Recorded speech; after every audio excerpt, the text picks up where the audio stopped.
এ যেন আগুন নিয়ে খেলা। নিজের দেশে যেখানে সেনা আর সমরাস্ত্র সংকটে রাশিয়ার সঙ্গে যুদ্ধক্ষেত্রে টিকে থাকতে পারছে না, সেখানে নাকি সিরিয়ার সরকার বিরোধীদের অস্ত্র দিচ্ছে ইউক্রেন। এমন চাঞ্চল্যকর তথ্য উঠে এসেছে বিভিন্ন সংবাদ মাধ্যমে।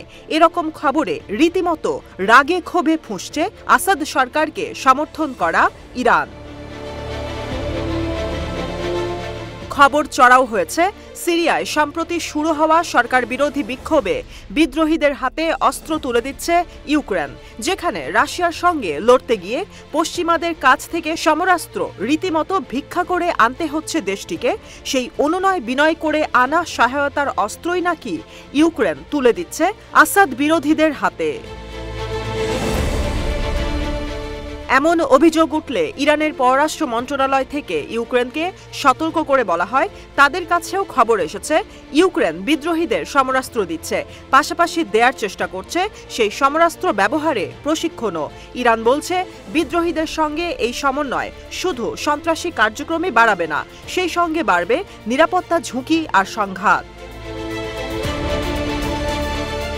ইরান বলছে, সিরিয়ার সশস্ত্র বাহিনী জাতিসংঘের কালো তালিকাভুক্ত বহুদিন আগে থেকেই।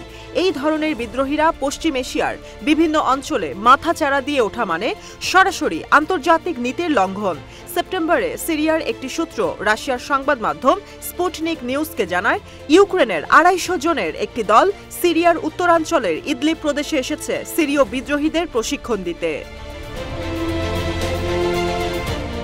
সূত্র বলছে, ইউক্রেনের প্রশিক্ষকরা সেখানে নিষিদ্ধ ঘোষিত সংগঠনের যোদ্ধাদের প্রশিক্ষণ দিতে এসেছিলেন, কিভাবে ড্রোন তৈরি আর আধুনিকায়ন করা হয়। এ সময় ২৫০রও বেশি আকাশযান HTS এর ইদলিবের যোদ্ধাদের দেয় ইউক্রেনের প্রশিক্ষকরা। ইরানের পররাষ্ট্র মন্ত্রণালয় জানায়, এই অবৈধ অস্ত্রে লেনদেনে ইউক্রেনের কর্মকর্তারা জড়িত ছিলেন। এই অস্ত্রগুলো যুক্তরাষ্ট্র থেকে ইউক্রেনকে দেয়া হয়েছিল। এর মধ্য দিয়ে কিয়েভ অনৈতিক কাজ করেছে, ইউক্রেনের বিরুদ্ধে ব্যবস্থা নেওয়া উচিত। গেল সপ্তাহেই HTS এর যোদ্ধারা সরকার নিয়ন্ত্রিত এলাকাগুলোতে অভিযান চালিয়ে কয়েকটি শহর দখলে নিয়ে উত্তর সিরিয়াতে অনেক সেনাকে হত্যা করে। সিরিয়ার সামরিক বাহিনী, ইরান আর রাশিয়ার বাহিনী এই যোদ্ধাদের বিরুদ্ধে অপারেশন চালাচ্ছে, কিন্তু এখনও ফলপ্রসূ কোনো অগ্রগতি পায়নি। ইরান বলছে, ইসলামিক রিপাবলিক এর মধ্যেই আসাদ সরকারের পক্ষে অবস্থান নিয়েছে। সব দলকেই কূটনৈতিক সমাধানের আহ্বান জানিয়েছে তেহরান।